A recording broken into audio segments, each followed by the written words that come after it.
Alhamdulillahi Rabbil Alamin. Wassalatu wassalamu ala ashrafil anbiya'i wal mursalin wa ala alihi wa sahbihi ajma'in.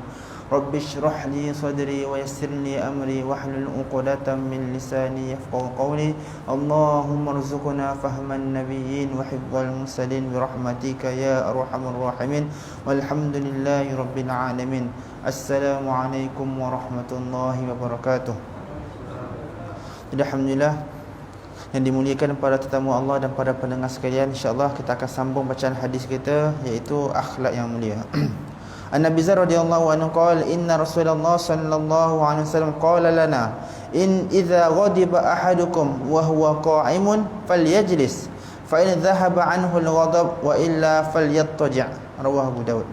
Sayyidina Abu Zar radhiyallahu anhu berkata, sesungguhnya Rasulullah sallallahu alaihi wasallam telah berkata kepada kami, apabila ada sesiapa yang marah dalam kalangan kamu sedangkan dia berdiri, maka hendaklah dia duduk. Sekiranya dengan duduk kemarahan itu telah hilang, maka eloklah. Jika tidak, maka hendaklah dia berbaring. Hadis riwayat Abu Daud. Diulangi. Sayyidina Abu Zar radhiyallahu anhu berkata, sesungguhnya Rasulullah sallallahu alaihi wasallam telah berkata kepada kami, apabila ada sesiapa yang marah dalam kalangan kamu sedangkan dia berdiri, maka hendaklah dia duduk. Sekiranya dengan duduk kemarahan itu telah hilang, maka eloklah. Jika tidak, maka hendaklah dia berbaring. Hadis riwayat Abu Daud. Keterangan. Maksud hadis di atas ialah hendaklah seseorang itu mengubah kedudukan kepada apa-apa bentuk kedudukan yang boleh mendatangkan perubahan fikiran dan perasaan, supaya kerugian kerana kemarahan itu dapat diminimumkan. Ada kemungkinan yang besar marah akan berkurangan apabila seseorang itu duduk daripada berkeadaan berdiri, dan seseorang itu berbaring daripada berkeadaan duduk. Mazahirul haqq. Seterusnya, An Ibn Abbas radhiyallahu anhuma an Nabi sallallahu alaihi wasallam annahu qala 'allimu wa basyiru wa la tu'assiru wa idza ghadiba ahadukum falyaskut. Rawahu Ahmad. Sayyidina Abdullah bin Abbas radhiyallahu anhuma meriwayatkan bahawa Nabi sallallahu alaihi wasallam bersabda, ajarlah agama kepada orang ramai, perdengarkanlah kepada mereka berita-berita gembira, dan janganlah kamu menyusahkan. Apabila sesiapa marah dalam kalangan kamu, maka hendaklah dia berdiam diri. Hadis Musnad Ahmad. Diulangi. Sayyidina Abdullah bin Abbas radhiyallahu anhuma meriwayatkan bahawa Nabi sallallahu alaihi wasallam bersabda, ajarlah agama kepada orang ramai, perdengarkanlah kepada mereka berita-berita gembira, dan janganlah kamu menyusahkan. Apabila sesiapa marah dalam kalangan kamu, maka hendaklah dia berdiam diri. Hadis Musnad Ahmad. Seterusnya, An Atiyah radhiyallahu anhu qala Rasulullah sallallahu alaihi wasallam, innal ghadab minasyaitan wa innasyaitan khuliqa minan nar wa innama tudfa'un naru bil ma' fa idza ghadiba ahadukum falyatawadda. Rawahu Daud. Sayyidina Atiyah radhiyallahu anhu berkata, Rasulullah sallallahu alaihi wasallam bersabda, sesungguhnya kemarahan itu kesan daripada syaitan, dan sesungguhnya syaitan dicipta daripada api, dan sesungguhnya api hanya boleh dipadamkan dengan air. Oleh itu, sesiapa daripada kalangan kamu marah, maka hendaklah dia berwuduk.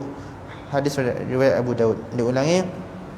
Sayyidina Atiyah radhiyallahu anhu berkata, Rasulullah sallallahu alaihi wasallam bersabda, sesungguhnya kemarahan itu kesan daripada syaitan, dan sesungguhnya syaitan dicipta daripada api, dan sesungguhnya api hanya boleh dipadamkan dengan air. Oleh itu, sesiapa daripada kalangan kamu marah, maka hendaklah dia berwuduk. Hadis riwayat Abu Daud. An Ibn Umar radhiyallahu anhu qala Rasulullah sallallahu alaihi wasallam, ma tajarra'a 'abdun jur'ata afdala inda Allah 'azza wa jal min jur'ati ghaiz yakdhimuha ibtigha'a wajhillahi ta'ala. Rawahu Ahmad. Sayyidina Abdullah bin Umar radhiyallahu anhu berkata, Rasulullah sallallahu alaihi wasallam bersabda, tidak ada tegukan yang ditelan oleh seseorang hamba yang lebih baik daripada tegukan kemarahan yang seseorang itu telan semata-mata kerana mencari keridhaan Allah Subhanahu wa taala. Hadis Musnad Ahmad. Dia ulangi.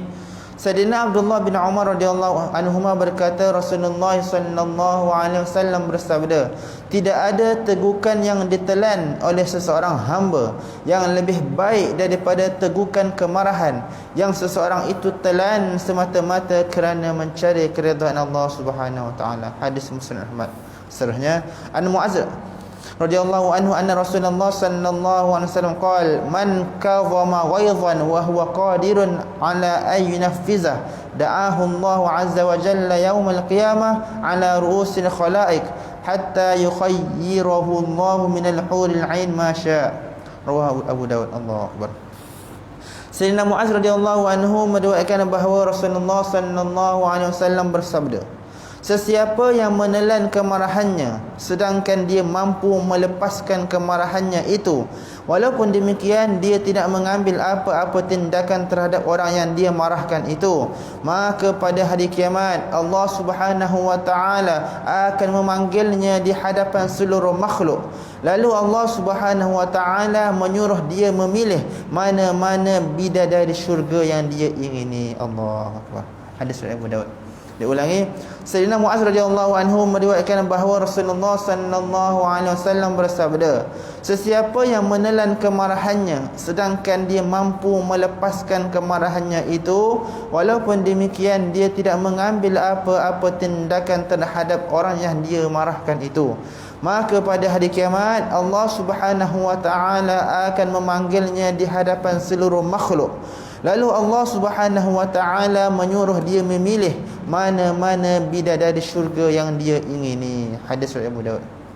Seterusnya, Anas bin Malik radhiyallahu anhu anna Rasulullah sallallahu alaihi wasallam qala, man khazana lisanahu satarallahu auratahu wa man kaffa ghadabahu kaffallahu anhu adzabahu yaumal qiyamah wa man i'tadzara ila Allah azza wa jalla qabila udhrah. Rawahu Baihaqi.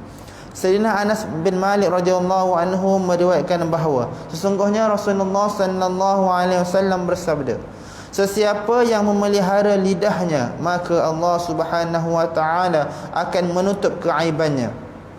Sesiapa yang menahan meminum kemarahannya maka Allah Subhanahu wa taala akan memeliharanya daripada azab pada hari kiamat.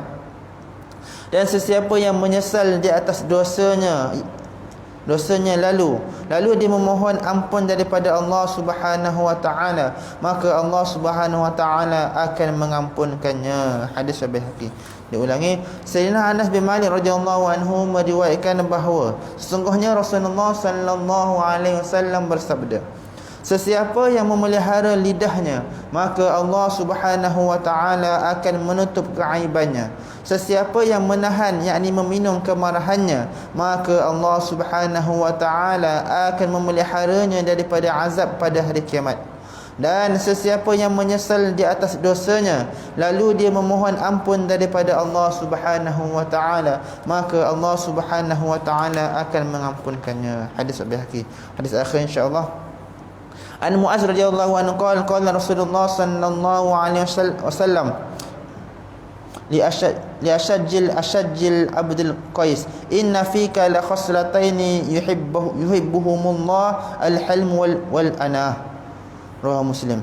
Sayyidina Mu'adz radhiyallahu anhu meriwayatkan bahawa Rasulullah sallallahu alaihi wasallam bersabda kepada Sayyidina Asja' radhiyallahu anhu, ketua kabilah Abdul Qais, sesungguhnya pada diri kamu ada dua sifat yang disukai oleh Allah Subhanahu wa taala, yakni sifat hilm, yakni lembut dan penyabar, dan tidak gopoh dalam urusan. Hadis riwayat Muslim. Diulangi, Sayyidina Mu'adz radhiyallahu anhu meriwayatkan bahawa Rasulullah sallallahu alaihi wasallam bersabda kepada Sayyidina Asja' radhiyallahu anhu, yakni ketua kabilah Abdul Qais, sesungguhnya pada diri kamu ada dua sifat yang disukai oleh Allah Subhanahu wa taala, yakni sifat hilm, iaitu lembut dan penyabar, dan tidak gopoh dalam urusan. Hadis riwayat Muslim.